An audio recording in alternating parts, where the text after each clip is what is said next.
चकदे फट्टे नब्दे किल्ली सुबह जलंधर शाम नु दिल्ली। ये सेंटेंस जो है नवजोत सिंह सिद्धू का जो है स्टॉक मार्केट में बिल्कुल कारगर तरीके से साबित होता हुआ। और आज जब हम एक ऐसी चर्चा कर रहे हैं जहां पर कि बाजार ने कुछ समय के दौरान एक ऐसा ट्रेंड बना दिया जहां पर कि सभी लोग आश्चर्यचकित हो गए। अगर आप बैंक निफ्टी के चार्ट को देखें और सितंबर से लेकर दिसंबर तक, यानी कि अभी केवल और केवल 3 महीने के चार्ट को आप देखेंगे तो आप ये कहेंगे सुबह जलंधर शाम नु दिल्ली। तो अगर सुबह जलंधर शाम नु दिल्ली क्यों कहेंगे, ये देखिएगा कि बाजार किस तरीके से काम करता है। देखिएगा सुबह जलंधर शाम नु दिल्ली, 1.5-2 महीने चला सीधा सीधा तेजी की तरफ और फिर 1.5 महीने भैया आ जाओ नीचे की तरफ। अब ये जो चाल है ये सभी के सभी जो चार्टिस्ट हैं उनको भी परेशान करने वाली है। सब लोग तेजी तेजी खिलाते रहे और यहाँ पर मंदी हो गई। और हम लोग आपको यही बोलते रहे कि हर तेजी के साथ आप तेजी तो खेलिए लेकिन अलर्ट रहिए। और हमने ये भी कहा कि देखिएगा जब भी खिलाड़ी खेलेंगे तो ये ध्यान रखिएगा कि बड़े खिलाड़ी बड़े स्मार्ट है, बहुत पैसा लगा हो उनका, वो तेजी के अंदर मंदी खेल जाएंगे, मंदी के अंदर तेजी खेल जाएंगे। और आज आपने ये देख लिया कि जब जब आपने तेजी की तब तब मंदी हो गई और जब जब आपने मंदी की तब तब तेजी हो गई। तो आज जो है हमारा जो एनालिसिस है वही शोर है कि आप कहां पर आज ठहरे हुए हो। आज हम ठहरे हैं 200 दिन की मूविंग एवरेज पे। देखिएगा जब ये लेवल्स टूटे थे, ये जो लेवल्स जब टूटे थे तो मैं भी बड़ा सरप्राइज हुआ था क्योंकि हर बार रेजिस्टेंस मिल रहा था, फंडामेंटल स्ट्रॉन्ग नहीं थे।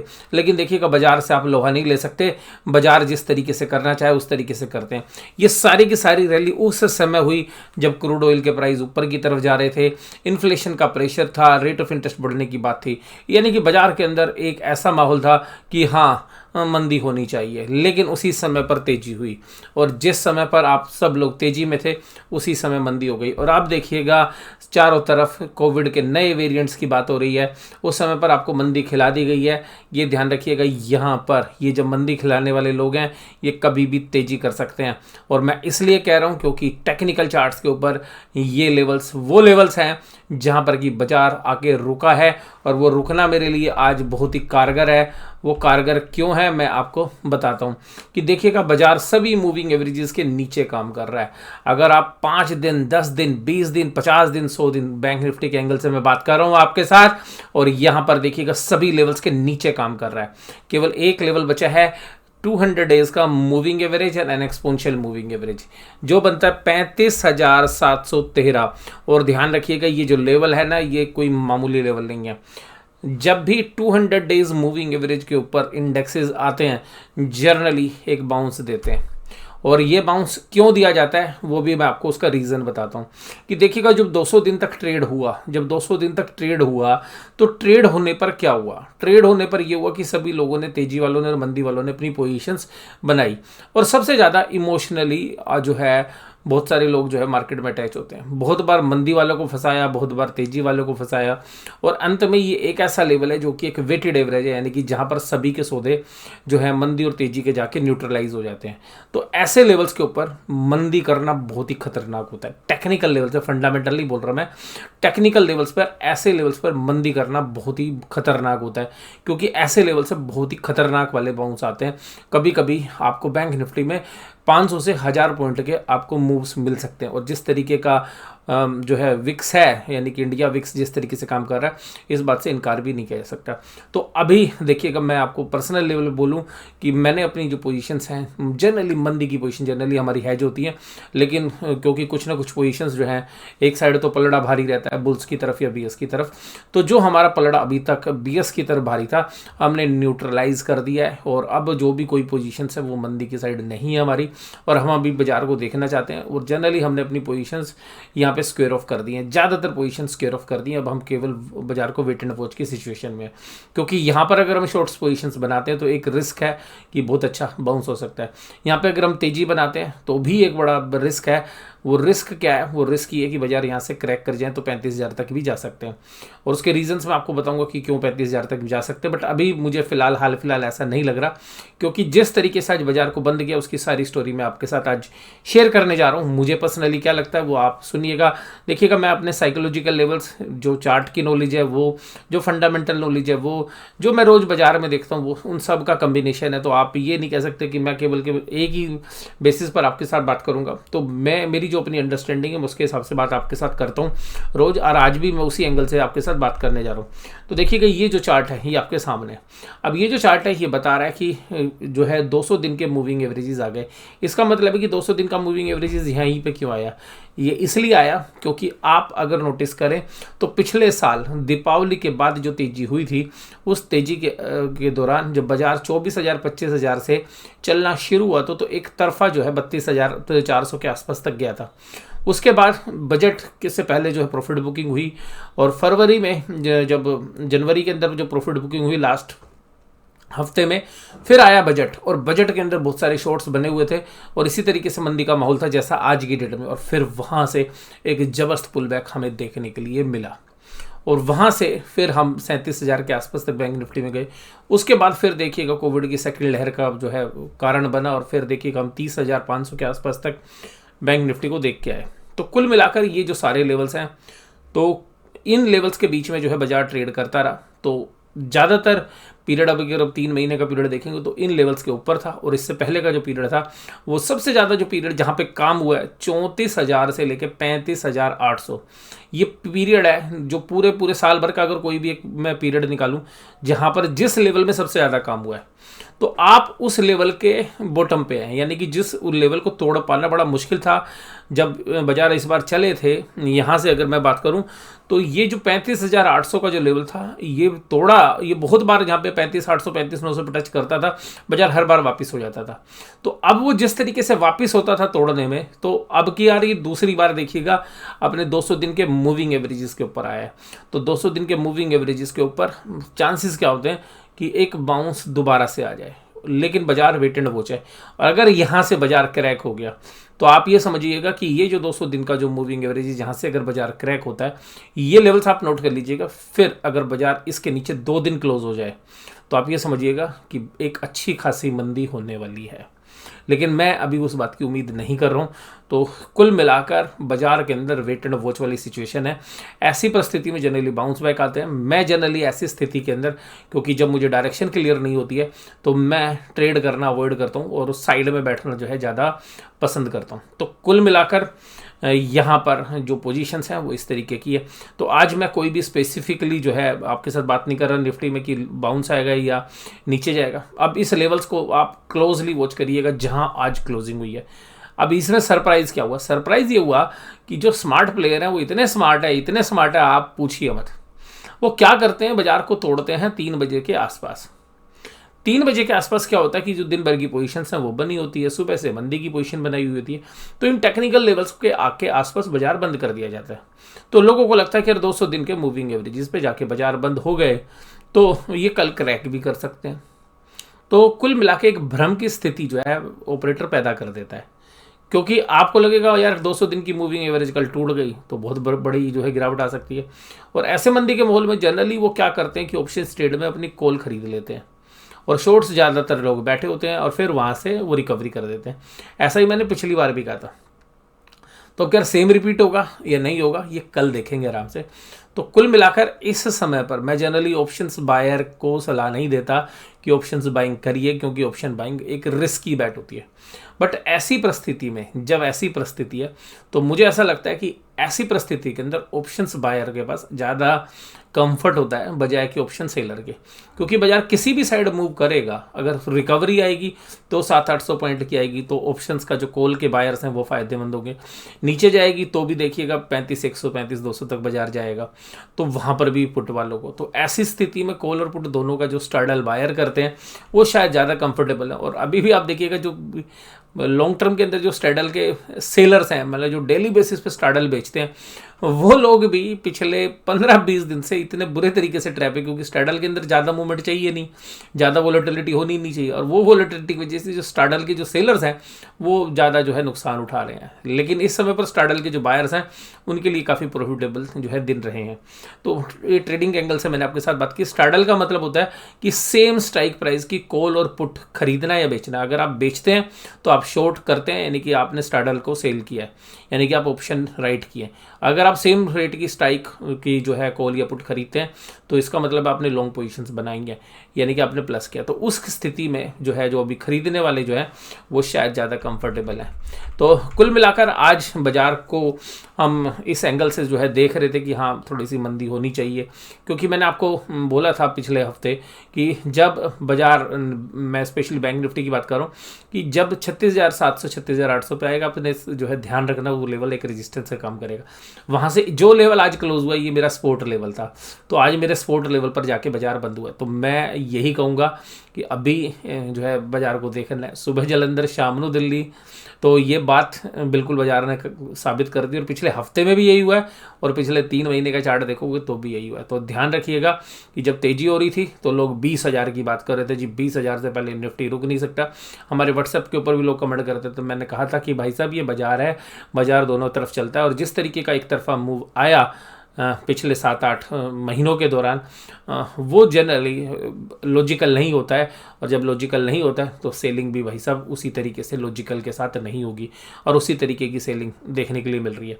और जो लोग काफ़ी एग्रेसिव थे या जिनके पास लीवरेज पोजीशन थी, अब वो परेशान वाली स्थिति में। तो इसीलिए जो है बाजार के अंदर जो डिसिप्लिन है वो बहुत काम करता है, और मैं आपको समय समय पर बाजार के डिसिप्लिन के बारे में बताता रहता हूँ। तो कुल मिलाकर आज बाजार 284 पॉइंट की मंदी के साथ बंद हुआ, और ये कोई आज नया अनोखा दिन नहीं था।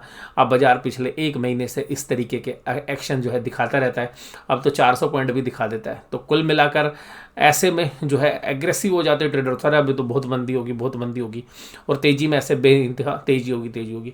बट मुझे पर्सनली ऐसा लगता है कि कभी कभी बाजार में ट्रेड ना करना, या बाजार में पहले देखें, स्थिति को देखें। कल मुझे लगता है कम से कम 10:30 बजे तक बाजार को देखना चाहिए कि बाजार किस तरीके से काम कर रहा है, और उसके बाद ही जो है ट्रेड करने का। क्योंकि आप अगर ट्रेडिंग में कूद जाएंगे, जल्दी कुछ करना है, हाथ में खुजली है, तो देखिएगा पैसे देके ही छूटता है मामला।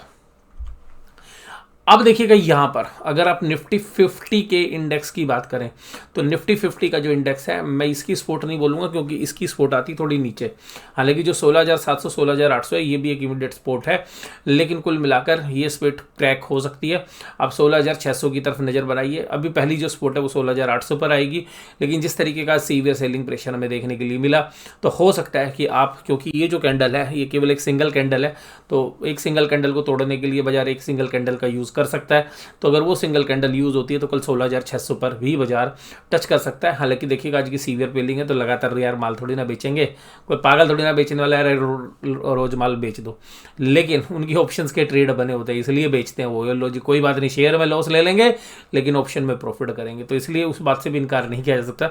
बट मुझे पर्सनली कल लगता है भाई साहब नीचे अगर बाजार गया, ध्यान रखना अगर बाजार सुबह नीचे खुला तो बाउंस बैक करने की बहुत अच्छी संभावना है, क्योंकि निफ्टी का टेक्निकल लेवल आ रहा है, और बैंक निफ्टी की आप सपोर्ट को तोड़ोगे तो क्लोजिंग बेसिस पे तोड़ना ज़्यादा जरूरी है। तो इंट्राडे टूट सकती है, लेकिन इंट्राडे में फिर रिकवर करने के भी चांसेस रहते हैं।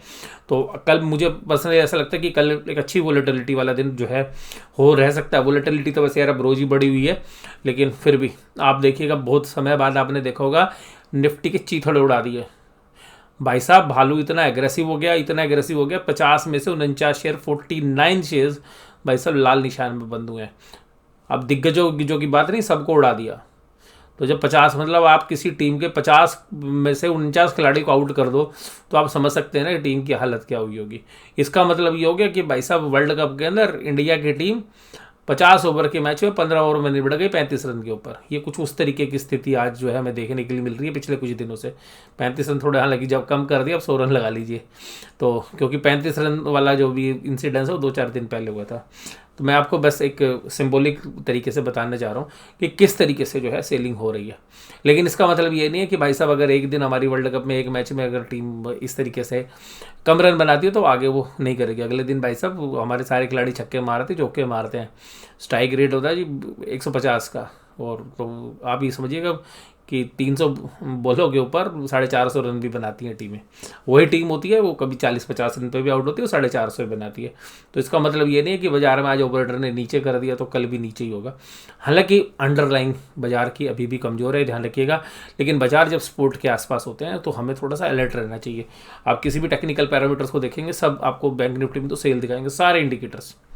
आप यहाँ पर अगर देखें तो निफ्टी के advance decline ratio, advance decline में जो हमारे एसएमई जो इन्वेस्टर हैं, यानी कि स्मॉल और मीडियम एंटरप्राइज वाले जो ऑपरेटर्स हैं, मैं उनकी बात कर रहा हूँ, जो स्मॉल और मिड कैप के शेयर्स में, भाई साहब वो अभी तक तेज़ी खेल रहे थे आज, लेकिन वो शाम को सेलिंग इतनी तेज़ी से हुई कि 2 बजे के बाद भाई साहब सेलर ने भाई साहब एक्सेलेटर पैर लगा दिया, माल बेचो माल बेचो माल बेचो। तो भाई साहब जो छोटे स्मॉल कैप और मिड कैप के शेयर्स है उनके ऑपरेटर भी साइडलाइन बोले भैया तुम भी बेच लो, इसलिए एडवांस डिक्लाइन रेशो खराब होगी। 2 दिन से उन्होंने बड़ी जान लगा रखी थी, निफ्टी जाए तो जाए, हम देख लेंगे जी, तो आज नहीं देख पाए। अब देखिएगा जी, आज मैं तेजी के शेयर क्या बताऊँ, एक ही शेयर है अब वो भी यूपीएल, और बाकी सब माइनस में। कोल इंडिया को उड़ा दिया 7%, इंडसइंड बैंक 3.73। अभी किसी एक मित्र का फ़ोन आया था हमारे पास, वो कहते जी मैंने भी सारे बैंक ले लिए। मैंने कहा भैया क्यों ले लिए? बोले जी इंडसइंड बैंक बढ़िया कर सकता है, अभी चला था उस दिन। मैंने कहा जी इंडसइंड बैंक, अगर बैंकों में किसी को भी आज की डेट में बैंक लेने का मन है, वैसे तो मैं बैंकिंग पे बुलिश नहीं हूँ, बट मुझे लगता है कि आज की इन वैल्यूएशन पे पूरे बाजार में अगर किसी बैंकों को आप देख सकते हैं फंडामेंटली और टेक्निकली भी जो सपोर्ट के आसपास है, उस बैंक का नाम है आईसीआईसीआई बैंक। तो मुझे अगर कंफर्ट अगर किसी बैंक में है थोड़ा बहुत, अभी वैसे मैं बैंकों में बुलिश हूँ नहीं, मैं आपको बता दूँ, लेकिन अगर बैंकों में अगर किसी को देखना है तो मुझे लगता है कि आईसीआईसीआई बैंक ये 709 रुपये पे आज बंद हुआ है, 700 और 710 के बीच में। आप ये मान के चलिएगा कि 700 रुपये टूटना इतना आसान नहीं है। 700 रुपये जब तक नहीं टूट रहा आईसीआईसीआई बैंक में, मुझे लगता है कि आईसीआईसीआई बैंक एक पुल बैक देगा।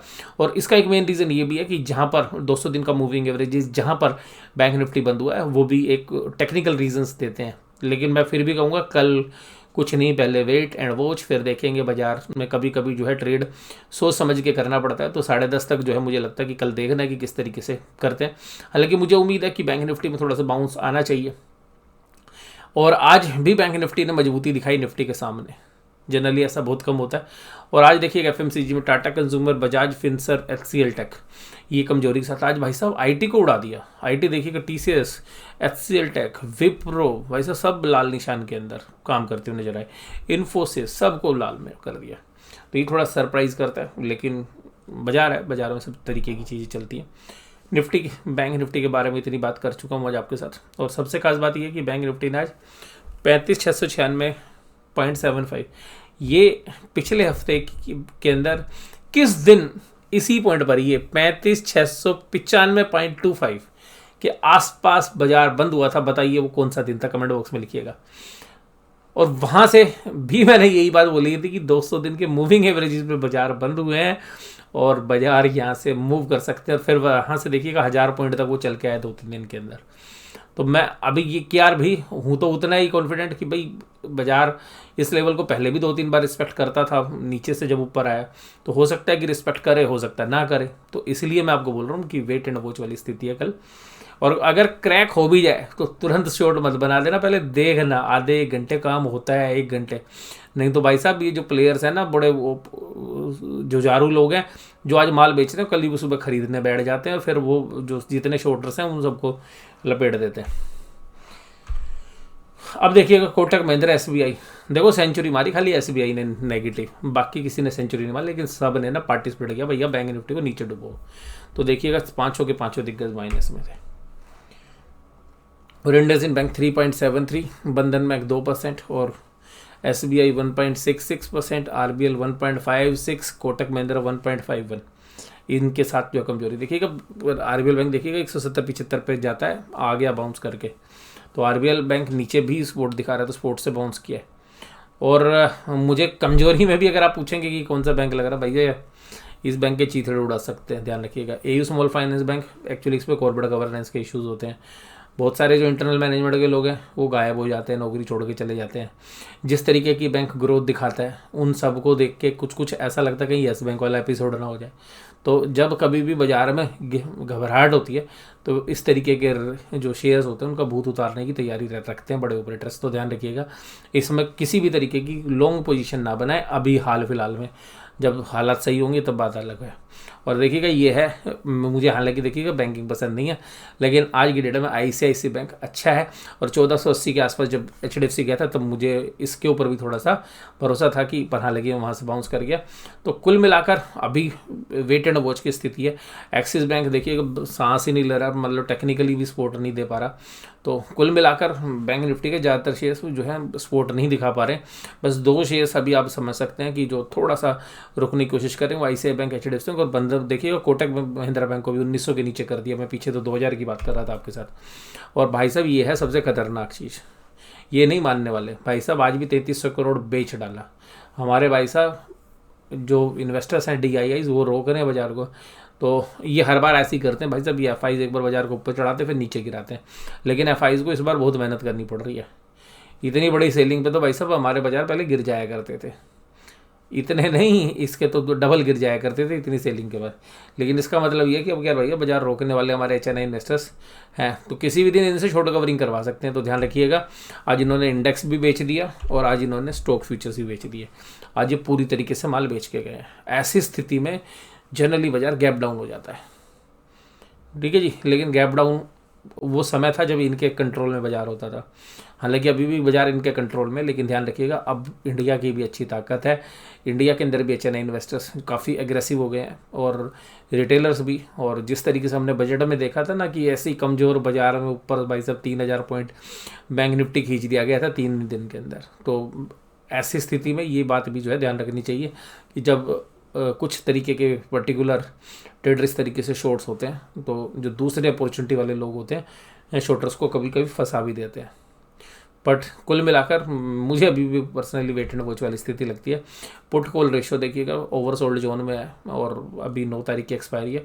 मुझे लगता है कि यहाँ पे सब को पुट खरीदवा के फिर वो पिछले हफ्ते वाली स्टोरी हो सकती है, फिर बाजार को ऊपर लेके जाया जा सकता है। और कुल मिलाकर क्योंकि जो बैंक निफ्टी के जो शेयर्स हैं, निफ्टी के जो शेयर्स हैं, वहाँ पर जैसा आज IT को तोड़ा गया, तो IT में जनरली क्या होता है जब इस तरीके के 2-2.5-3% का रुझान होता है नेगेटिव TCS जैसे शेयर्स में, तो हमारा मन भी कर जाता है कुछ शेयर्स जो है TCS के लेके अपने पोर्टफोलियो में डाल दो। तो जनरली जब इस तरीके की जो दिग्गज कंपनीज में जब सेलिंग आती है, तो जो इन्वेस्टर लॉन्ग टर्म के लिए अपना पोर्टफोलियो बिल्डअप करते हैं, वो इन्फोसिस जैसे TCS जैसे शेयर्स, जो दिग्गज शेयर्स हैं जो हैवी वेट है इंडेक्स के अंदर, वो जनरली अपने पोर्टफोलियो में ऐड कर लेते हैं। जिनको बैंकिंग या फाइनेंशियल्स पसंद है वो generally ICICI bank, HDFC bank जैसे जो शेयर्स हैं उनको अपने पोर्टफोलियो में सजा के रख लेते हैं कि चलो जी कोई बात नहीं, थोड़ा बहुत रिस्क होगा तो स्टैगर्ड मैनर में बाइंग कर लेंगे। तो ऐसी जो बाइंग है उसके आने की संभावना भी रहती है।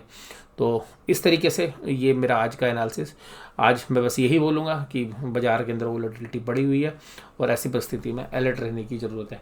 तो आज की वीडियो आपको कैसी लगी? थोड़ा सा बोल्ड तरीके से मैंने आपके साथ बात करने की कोशिश की है और बहुत दिनों के बाद जो है मैं एग्रेसिवली आपके साथ ये वीडियो शेयर कर रहा हूँ। आपको ये वीडियो कैसी लगी जरूर से जरूर मुझे कमेंट बॉक्स में बताइएगा। वीडियो इसी तरीके से देखते रहिएगा। अगर चैनल अभी तक सब्सक्राइब नहीं किया तो भैया सब्सक्राइब कर दो। कब करोगे? वीडियो ऐसी मिलती रहेंगी, देखते रहिएगा। वीडियो देखने के लिए धन्यवाद। Thank you very much.